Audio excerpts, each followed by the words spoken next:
देखिए अगला प्रश्न दिया गया है, संधारित्रों के दिए गए नेटवर्क में बिंदुओं A तथा B के बीच तुल्यधारिता ज्ञात कीजिए और 4 माइक्रोफैरड संधारित्र की प्लेटों के बीच विभवांतर की गणना कीजिए। टोटल विभव यहाँ पर दिया गया है 2 वोल्ट।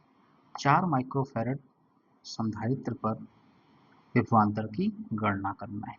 तो सबसे पहले हम क्या कार्य करेंगे, इस पूरे नेटवर्क यानी इस पूरे परिपथ का तुल्यधारिता ज्ञात कर लें। सबसे पहले इस पूरे परिपथ का तुल्यधारिता ज्ञात करेंगे। तुल्यधारिता ज्ञात करने से पहले आप देखेंगे कि ये जो संधारित्र हैं 3 माइक्रोफैरड, संधारित्र 3 माइक्रोफैरड और फिर संधारित्र 3 माइक्रोफैरड, ये सब देखिए समानांतर क्रम में संयोजित हैं। तो इनको सबसे पहले हम हल कर लेते हैं। समानांतर क्रम में संयोजित देखिए दिक्कत होती है तो सबसे पहले इनका हम नंबरिंग कर देंगे, नाम दे देंगे। देखेंगे इसको मान लेते हैं C1, इसको मान लेते हैं C2, इसको मान लीजिए C3, ये आपका C4, ये आपका C5, ये आपका C6। ठीक है, तो इस तरह नंबरिंग कर देंगे। तो आप लिखेंगे C1, C2 व C3 संधारित्र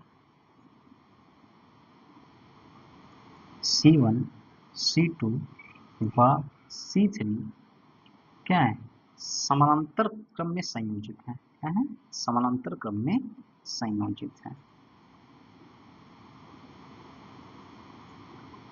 समानांतर क्रम में संयोजित हैं।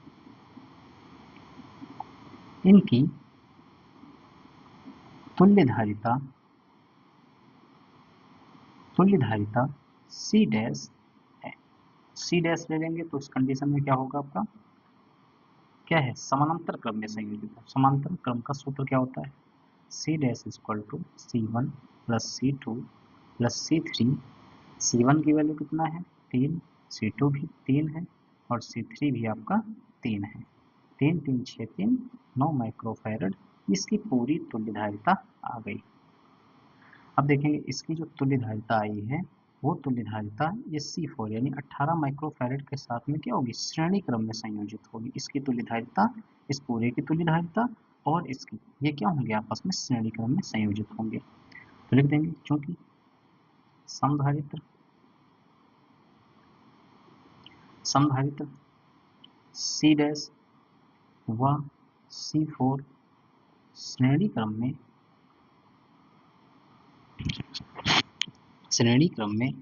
संयोजित हैं। इनकी तुल्यधारिता C डबल डैश ले लेते हैं, C डबल डैश है।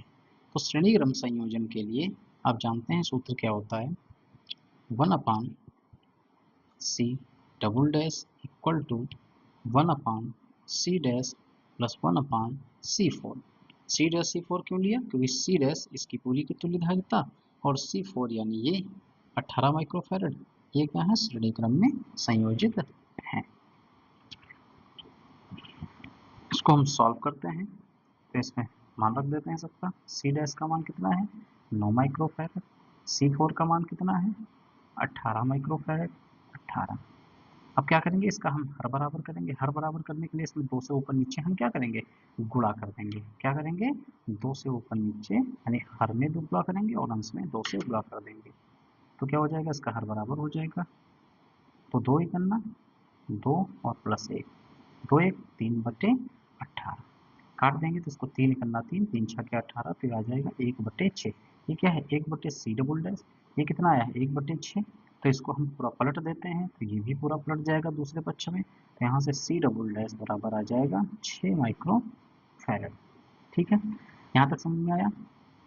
अब देखिए 6 जो माइक्रोफैरड ये आया है ये कहाँ का धारिता आया है, ये इतना पूरा धारिता है, यानी ये संपूर्ण धारिता 6 माइक्रोफैरड की आ गई है। समझिए ये पूरा 6 माइक्रोफैरड आ गया। अब ये जो तुल्य धारिता है वो C5 के साथ में क्या होगी, समानांतर क्रम में संयोजित होगी। ये क्या होगी, समानांतर क्रम में संयोजित होगी। तो अगला लिख देंगे, ये क्या है आपका C5।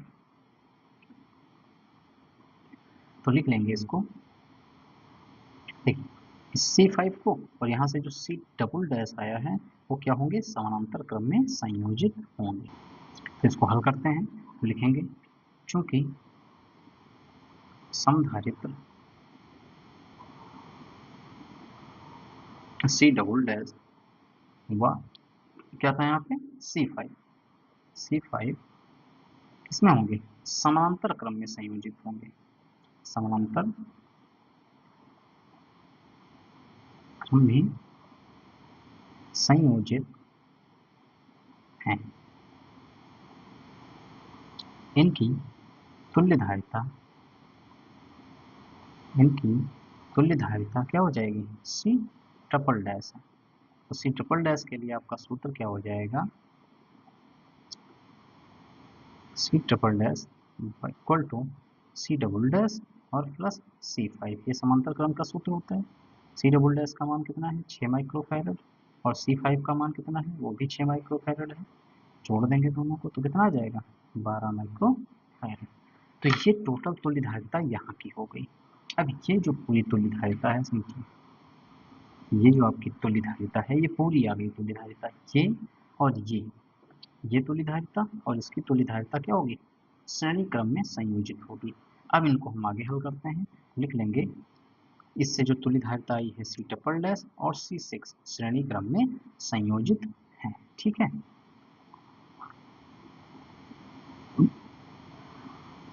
तो इसको लिख देंगे चूंकि समधारित्र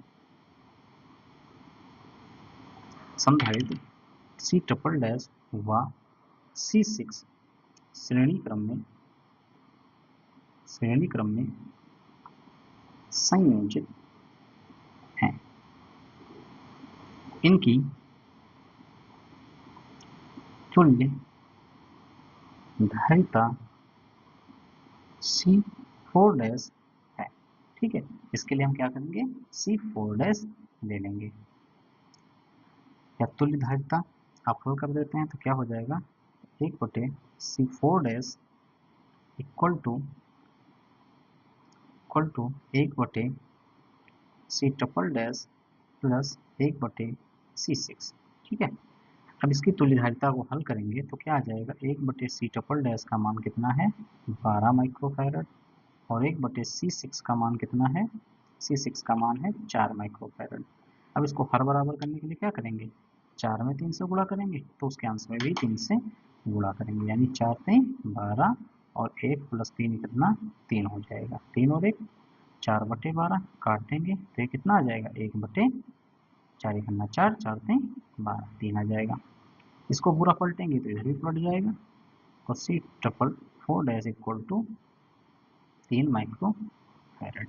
ठीक है, अतः यहाँ पे लिख देंगे, ये आपकी क्या आ गई, पूरे परिपथ की तुल्य धारिता आ गई। चूंकि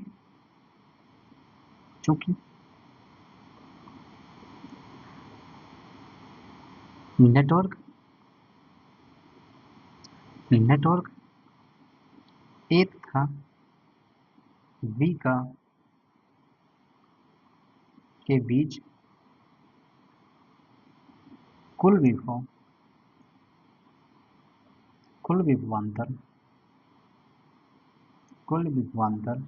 V बराबर कितना है, 2 वोल्ट है। ये देखिए कुल विभवांतर यहाँ पे परिपथ में कितना दिया गया है, V बराबर 2 वोल्ट है। तो एक कुल विभवांतर है और इसका कुल तुल्य धारिता कितना आ गया है, 3 माइक्रोफैरड। तो यहाँ से हम क्या करेंगे, आवेश निकाल लेंगे।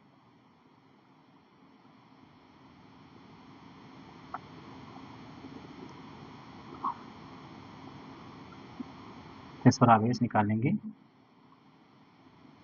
देखिए तो आवेश की गणना करते हैं, यहाँ से फिर देंगे, इसलिए बैटरी द्वारा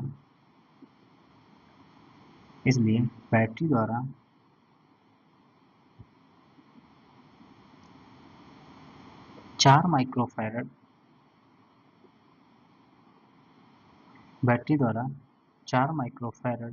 तथा जो आपका 4 माइक्रो और ये 12 माइक्रोफैरड आया है इस पर, यानी 4 माइक्रोफैरड तथा 12 माइक्रोफैरड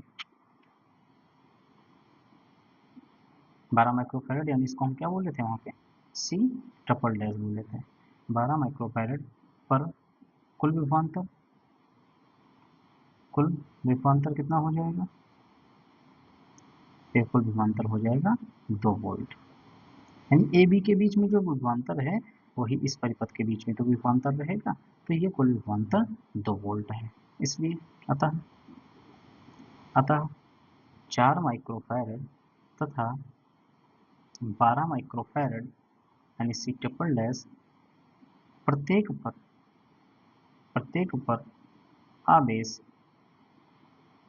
पर आवेश क्यू बराबर क्या हो जाएगा, आवेश बराबर धारिता गुणे विभवांतर होता है, तो सी भी आ जाएगा। सी का मान कितना है यहाँ पे, सी का मान है, बोलिए फटाक से, तो सी का मान है यानी सी ट्रिपल डैश, तो सी यहाँ पे 4 डैश, सॉरी 4 डैश 2 3 4, 4 डैश यहाँ पे कितना आ जाएगा 3 माइक्रोफैरड, और गुणे विभव कितना है 2 वोल्ट, तो कितना आ जाएगा 3 यानी 6 कूलम, आवेश माइक्रो कूलम आ जाएगा। ठीक है, तो प्रत्येक पर आवेश आ गया 6 माइक्रो कूलम। अब यहाँ से क्या ज्ञात करना है कि जो 4 माइक्रोफैरड यहाँ पे पूछ रहा था कि इसके बीच में, प्लेट के बीच में विभवांतर की गणना करनी है, तो 4 समधारित्र 4 माइक्रो, ठीक है, तो इसलिए 4 माइक्रोफैरड की प्लेटों के बीच